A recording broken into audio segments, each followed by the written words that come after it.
Okay जी, now we discuss about the topic number 16.4.3।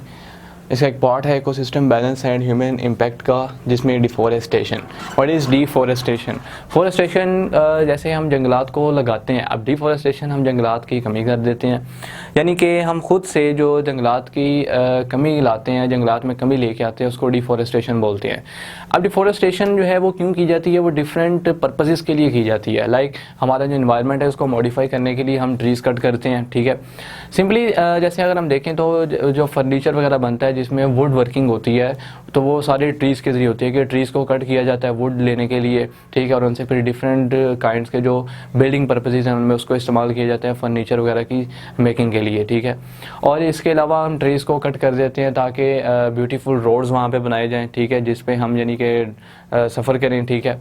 तो ये सारा जो है किस क्यों हो रहा है? सिर्फ जो इन्वायरमेंट है उसको मॉडिफाई करने के लिए हो रहा है, ठीक है।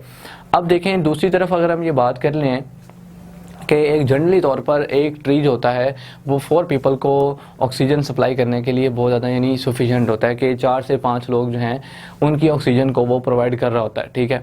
अब देखें अगर एक जगह पे 15 लोग बैठे हुए हैं, ठीक है, और दरख्त वहाँ पे सिर्फ एक मौजूद है, ठीक है, यानी कि हम एक कंपैरिजन कर लेते हैं कि एक दरख्त है और 15 लोग हैं, ठीक है। तो ज़ाहिर सी बात है होगा क्या कि 15 लोग निकाल रहे हैं अपने अंदर से कार्बन डाइऑक्साइड। ट्री को तो उतनी चाहिए ना जितने उसने लेनी है, ठीक है। वो जो एक्स्ट्रा कार्बन डाइऑक्साइड जो हमारे अंदर से निकली वो फिर कहाँ गई? वो एनवायरनमेंट में गई, ऊपर एटमॉस्फेयर में गई, ठीक है। ट्री ने तो उतनी लेनी है जितनी उसको चाहिए, बाकी तो सारी उसने वेस्ट कर देनी है, ठीक है। तो फिर इस वजह से जितने यानी हम ट्रीज़ में कमी लाते जाएंगे उतना होता ये है कि फिर जो कार्बन डाइऑक्साइड का लेवल बढ़ता है, जिसकी वजह से हीट जो है, जैसे प्रीवियस लेक्चर में भी बात की कि ग्लोबल वार्मिंग का प्रोसेस बहुत बढ़ जाता है, ठीक है। तो ट्रीज़ की कटिंग वगैरह जो है वो बहुत ज़्यादा नहीं इस वजह से डेंजरस साबित होती है। इवन अगर हम देखें तो ह्यूमन बींग्स जो हैं जब फॉरेस्ट वगैरह में हम लोग जाते हैं तो डिफरेंट के जो यानी ये शिकारी होते हैं, तो ये करते क्या है कि एनिमल्स का प्रे यानी एनिमल्स का शिकार करना शुरू कर देते हैं, ठीक है।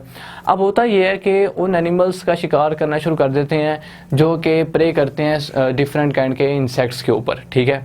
अब होता यह है कि हम हर एनिमल जो है उसका एक सिलेक्टेड प्रे होता है, ठीक है, जिसके ऊपर वो शिकार करता है। अब होता यह है कि हम उन एनिमल्स का शिकार कर लेते हैं, उन एनिमल्स की कमी हो जाती है, तो जो इंसेक्ट्स होते हैं उनके ऊपर अब फीड करने वाला कोई नहीं होता, तो वो इंसेक्ट्स की अमाउंट बढ़ती जाती है। वो इंसेक्ट्स क्या करते हैं कि जो प्लांट्स वगैरह या ट्रीज़ वगैरह हैं उनको डैमेज करना शुरू कर देते हैं, जिसकी वजह से हमारी जो क्रॉप होती है उसमें बहुत ज़्यादा नहीं कमी आ जाती है, बहुत ज़्यादा यील्ड में कमी आ जाती है, और ट्रीज़ वगैरह प्लांट्स वगैरह जो हैं वो डैमेज हो जाते हैं इन इंसेक्ट्स की वजह से। इसके बाद जो अगर हम बात करें तो इसके जो इफ़ेक्ट्स हैं उनमें मेनली फ्लड्स वगैरह, ड्रॉट्स वगैरह, लैंड स्लाइडिंग बहुत ज़्यादा, ठीक है, सॉइल एरोजन के जो ज़मीन है वो बंजर हो जाती है, उस पर कोई फसल नहीं हो सकती, global warming and loss of habitat of many species, ठीक है। तो ये इसके डिफरेंट काइंड्स के जो इफ़ेक्ट्स हैं वो क्यों आते हैं? सिर्फ हमारी अपनी वजह से कि हम लोग क्या करते हैं ट्रीज़ की कटिंग कर देते हैं ताकि हम इन्वायरमेंट को मॉडिफाई करें, वो इन्वायरमेंट मॉडिफाई होने की वजह से उसको कुछ और ही बन जाता है, ठीक है। तो ये सारे हम बस एक इसको बैलेंस पे रखना जो है वो बहुत नेसेसरी होता है, ठीक है, कि अगर हम लोग ट्रीज़ को काट रहे हैं तो हमें ट्रीज़ को लगाना भी चाहिए। अगर आपको ये जगह सफिशेंट है कि यहाँ पे ट्रीज़ कट के रोड बन सकता है, तो ट्रीज़ जो है अगर आप उनको काट देते हो तो फिर कोई ऐसी जगह भी देखो जहाँ पे आपने उन ट्रीज़ को यानी लगाना भी है, उतने ट्रीज़ जितने काटे हैं उतने उनको लगाना भी है, तो फिर जो है जाकर हमारा जो इन्वायरमेंट है वो पोल्यूट होने से बचेगा, क्योंकि ट्रीज़ जो हैं इनका बहुत इंपॉर्टेंट रोल होता है हमारे इन्वायरमेंट को पोल्यूट होने से बचाने में। अगर हमारे पास ट्रीज़ या प्लांट्स वगैरह मौजूद नहीं होंगे तो फिर हमारा इन्वायरमेंट पोल्यूट होता जाएगा। जैसे आजकल अगर हम देखें तो सिर्फ इसी वजह से जो है हमारा इन्वायरमेंट पोल्यूटेड है कि हमारे पास जो ट्रीज़ हैं इनकी कमी बहुत ज़्यादा है, ठीक है, यानी हमारे पास फॉरेस्ट की बहुत कमी है कि डिफरेंट काइंड के रोड्स बनाते जा रहे हैं, जो हमारे पास जो ट्रांसपोर्ट है ये बढ़ती जा रही है, जिसकी वजह से हीट जो है ये बढ़ती जा रही है, और डिफरेंट काइंड की जो डिजीज़ हैं, इवन जो रिस्पिरेटरी डिसऑर्डर्स हैं, इनका बहुत ज़्यादा हमें आजकल सामने है। सिर्फ इस वजह से है कि हमारे पास ट्रीज़ वगैरह नहीं है, ठीक है, हमारे पास जो इन्वायरमेंट है वो बेटर कंडीशन में मौजूद नहीं है, तो ये इसकी वजह सिर्फ ये है, ये था हमारे पास डिफॉरेस्टेशन। Okay, thanks.